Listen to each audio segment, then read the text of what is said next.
সুপ্রিয় শিক্ষার্থীবৃন্দ, আজ আমি তোমাদেরকে এসএসসি ক্লাসের আইসিটি বইয়ের পঞ্চম অধ্যায় থেকে আমাদের সি প্রোগ্রামিং অংশের একটি প্রোগ্রাম তৈরি করে দেখাবো। প্রোগ্রামটি হলো এবিসি তিনটা সংখ্যার যোগফল, তিনটা সংখ্যার গড় নির্ণয় করার জন্য একটা প্রোগ্রাম তৈরি করুন। আমি প্রোগ্রামটি এখানে লিখে দেখাচ্ছি, প্রশ্নটি লিখে দেখাচ্ছি। সেটি হলো এবিসি এর ক্ষেত্রে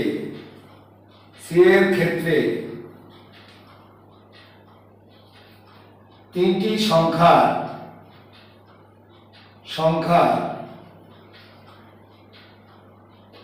গড়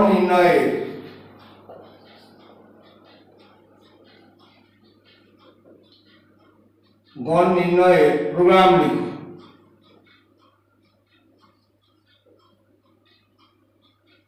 লিখো। দেখো, এই প্রোগ্রামটি তৈরি করার জন্য প্রথমে আমাদের একটি লাইন ব্যবহার করতে হবে। এই লাইনটির নাম হলো আমাদের লিঙ্ক সেকশন। এই লিঙ্ক সেকশনের আগে ব্যবহার করতে হয় ডকুমেন্টেশন সেকশন। আমি এখন সেই ডকুমেন্টেশন সেকশন ব্যবহার না করলেও সমস্যা নেই। তো এই ডকুমেন্টেশন সেকশন ব্যবহার না করে আমরা এখন ডাইরেক্ট লিঙ্ক সেকশন ইউজ করব, যে লিঙ্ক সেকশনে একটা হেডার ফাইল থাকবে। তো সেই লিঙ্ক সেকশনটা হচ্ছে আমাদের কি, দেখো, সেটি হলো হ্যাশ ইনক্লুড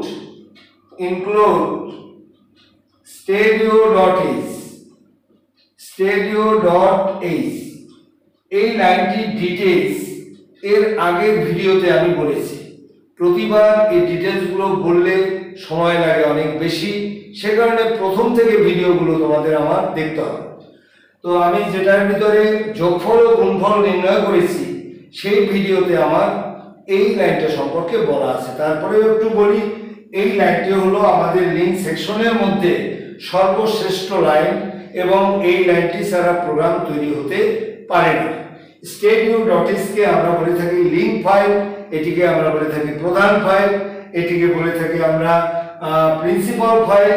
এই নামগুলো একে আমরা বলে থাকি। অর্থাৎ এই প্রোগ্রামে যতগুলো আমাদের আবার হেডার ফাইল, এই এইচ দিয়ে বোঝায় হেডার ফাইল, এই ফাইলটি আমাদের সর্বশ্রেষ্ঠ ফাইল। এরকম ফাইল আমাদের আর একটারও গুরুত্ব এত নেই। এই ফাইলটিকে আমরা লিঙ্ক ফাইল বলার উদ্দেশ্য হলো যে ইনপুট এবং আউটপুট ফাংশন আছে প্রোগ্রামের মধ্যে, ইনপুট এবং আউটপুট ফাংশনের সাথে এর সম্পর্ক বা লিঙ্কটা হচ্ছে খুব গভীর লিঙ্ক বলে একে আমরা লিঙ্ক ফাইল, প্রধান লিঙ্ক ফাইল বলে থাকি। আর এই টোটাল লাইনটি ইনক্লুড শব্দের অর্থ হলো অন্তর্ভুক্তকরণ, আর এই লাইনটিকে বলবৎ রাখার জন্য এখানে একটি চিহ্ন ব্যবহার করতে হয়, হ্যাশ চিহ্ন। তো এই টোটাল লাইনটিকে আমরা বলে থাকি লিঙ্ক সেকশন। এবারে সেকেন্ড লাইন আমরা main function, main main bracket.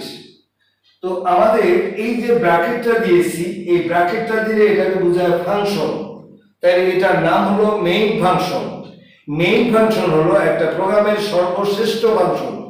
এই ফাংশনটি ছাড়া প্রোগ্রাম তৈরি হতে পারে না। প্রোগ্রামের সমস্ত কিছু এই মেইন ফাংশন নিয়ন্ত্রণ করে থাকে। তো এরপরে আমাদের মেইন ফাংশনের পরে হলো আমাদের একটি সেকেন্ড ব্র্যাকেট, এটিকে বলে স্টার্ট। এটি ইচ্ছা করলে এখানেও লেখা যায় স্টার্ট। এর পরবর্তী লাইন আমাদের আরো লাইন আছে, গ্লোবাল ডিক্লারেশন সেকশন, বিভিন্ন সেকশন আছে। এত কিছু পেছানোর দরকার নেই, সিম্পল ভাবে ইন্টারমিডিয়েট ক্লাস, এখানে গভীর ভাবে এত কিছু দরকার নেই। যেখানে সায়েন্স, আর্টস, কমার্স তিন গ্রুপের আছে, সেক্ষেত্রে সহজভাবে উপস্থাপনটাই যথেষ্ট। এবারে এখন যে লাইনটি লিখবো সেটার নাম হলো ডিক্লারেটিভ পার্ট বা ঘোষণা অংশ। এই ডিক্লারেটিভ পার্টের প্রথম যে শব্দটি লিখবো সেটির নাম হলো ডেটা টাইপ। এই ডেটা টাইপ হয়ে থাকে আমাদের চার ধরনের: character data type, integer data type, float data type, double data type. Character data type অর্থাৎ অক্ষর জাতীয় ডেটাকে ইনপুট করার জন্য আমরা ক্যারেক্টার ব্যবহার করে থাকি। ইন্টিজার হলো পূর্ণ সংখ্যা জাতীয় ডেটা, আমরা ব্যবহার করার জন্য ইন্টিজার। আর ভগ্নাংশ সংখ্যা ব্যবহার করার জন্য ফ্লোট। আর আমাদের বড় ভগ্নাংশ ইউজ করার জন্য আমরা ডাবল ব্যবহার করি। তো আমরা যেহেতু এখানে এবিসি ক্ষেত্রে তিনটা সংখ্যার গড়, এই তিনটা সংখ্যাকে আমরা মনে করি আমরা এই তিনটা সংখ্যা আমরা পূর্ণ সংখ্যা নিতে চাই। তো এখন এখানে একটা কথা আছে, গড় নির্ণয়ের ক্ষেত্রে দেখা যায় যে ভাগ, এবিসি এর যোগফলকে 3 দিয়ে ভাগ, এই ভাগ যেখানে থাকবে সেখানে বুঝতে হবে ভাগফলটি আমাদের দশমিকে আসতে পারে, নাও আসতে পারে, আসতেও পারে। সে কারণে আমরা এখানে ফ্লোট দেব। ফ্লোট হলো ভগ্নাংশ সংখ্যা প্রকাশ করার জন্য ফ্লোট ব্যবহার করা হয়। ইন্টিজার দিয়েও আমরা করতে পারি, কিন্তু ইন্টিজার দিয়ে করলে পরে যখন ফলাফলটি তোমাকে কম্পিউটার দেখাবে তখন যদি ভগ্নাংশ আসে, যেমন 25.75, ওই 75 আর সে দেখাবে না, শুধু 25টা দেখাবে। সেই জন্য যেখানে আমরা দেখব যে ভাগের কার্য সম্পন্ন হচ্ছে সেখানে আমরা ফ্লোট ইউজ করব। ডেটা টাইপ ইউজ করলাম ফ্লোট। এই ফ্লোট দিয়ে এবারে ফ্লোটের সামনে আমি কি কি ইনপুট ব্যবহার করতে চাই সেই ইনপুটগুলো এখানে লিখব। এ, বি, সি, এই তিনটা ইনপুট ব্যবহার করতে চাই। কি ফল চাই? আমি চাই গড় চাই। গড়কে আমরা ইংরেজিতে লিখে থাকি এ অ্যাভারেজ বা এবিজি। এবিজি লিখে দিলাম এই। এবারে লেখার পরে এখন এই যে ইনপুটটা দিলাম, এই ইনপুটটার জন্য কম্পিউটারকে বলবো যে কম্পিউটার আমি তোমাকে এই তিনটা ইনপুট প্রদান করতে চাই, এই পারমিশনটা আমি নেব। এর জন্য আমাকে ব্যবহার করতে হবে প্রিন্টএফ। এই প্রিন্টএফ দিয়ে এখানে লিখব enter the value of, enter the value of ABC. এবারে দিয়ে এর সামনে একটি সমান চিহ্ন বা কোলন চিহ্ন দিয়ে ইনভার্টেড কমা ব্র্যাকেট। এবারে আমাদের এই যে আমরা আরেকটা কথা আমরা ফেলে গিয়েছি, এই লাইনটাকে বলে ডিক্লারেটিভ পার্ট বা ঘোষণা অংশ। সি প্রোগ্রামের প্রত্যেকটা লাইনকে আমরা স্টেটমেন্টে রূপান্তর করতে হয়। এই স্টেটমেন্টে রূপান্তর করার জন্য লাইনের শেষে আমাদের সেমিকোলন ইউজ করতে হয়। এই যে আমরা সেমিকোলন ইউজ করছি। এই লাইনটায় প্রিন্টএফ হচ্ছে একটি ফাংশন। এরকম দুটো ব্র্যাকেট দেয়া থাকলে বুঝতে হবে এটি একটি ফাংশন। এই ফাংশনকে স্টেটমেন্টে রূপান্তর করার জন্য এখানে সেমিকোলন ইউজ করতে হবে একটি। এবারে হলো আমরা বুঝতে হবে যে এটাকে পারমিশনের মতো ধরে নিতে হবে যে কম্পিউটারকে আমি ইনপুট প্রদান করতে চাই, এই পারমিশনটা আমি নিয়েছি। এবারে আমি এখন কম্পিউটারকে ইনপুট প্রদান করব। এই ইনপুট প্রদান করার জন্য আমাকে ব্যবহার করতে হবে স্ক্যানএফ। এই স্ক্যানএফ এটাকে এবারে সামনে ব্র্যাকেট দিয়ে ফাংশনে রূপান্তর করতে হবে আগে। এবারে ডাবল ইনভার্টেড কমা। এখন সি প্রোগ্রামের একটি মূল সমস্যা হলো যে সে মেমোরিতে অনেক জায়গা দখল করে, যা টাইপ করো তুমি মেমোরিতে অনেক জায়গা দখল করে। এই জন্য এটাকে আমাদের সাজাতে হবে। এই জন্য মেমোরির অপচয় যাতে না হয় তার জন্য আমরা এখানে পার্সেন্টেজ চিহ্ন ইউজ করব। আর এই পার্সেন্টেজ চিহ্নের সাথে যদি আমরা ফ্লোট ব্যবহার করি, এর সাথে ব্যবহার করতে হবে একটা এফ।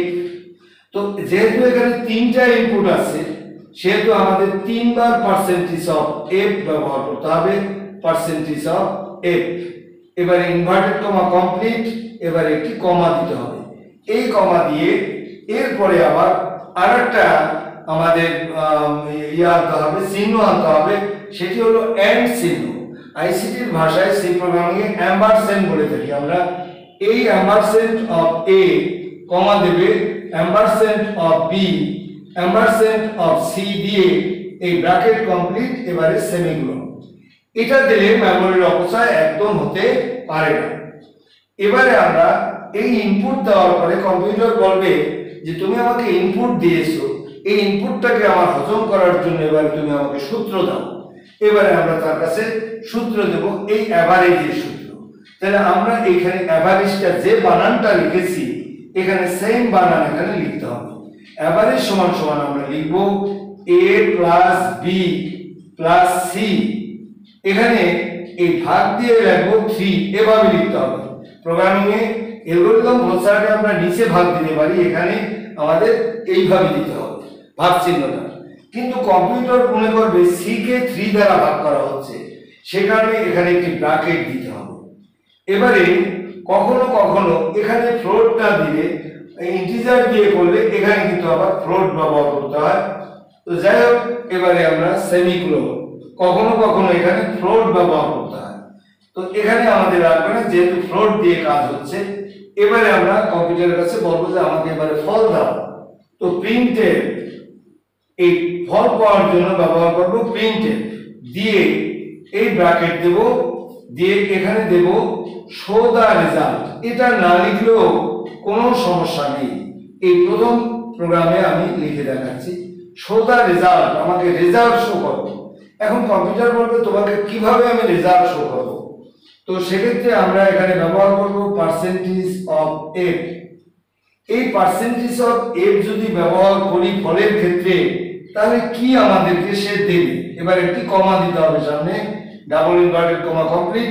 এবার কোন ফল চাচ্ছি, অ্যাভারেজ চাচ্ছি, এ বি জি এখানে লিখে দেব ব্র্যাকেট।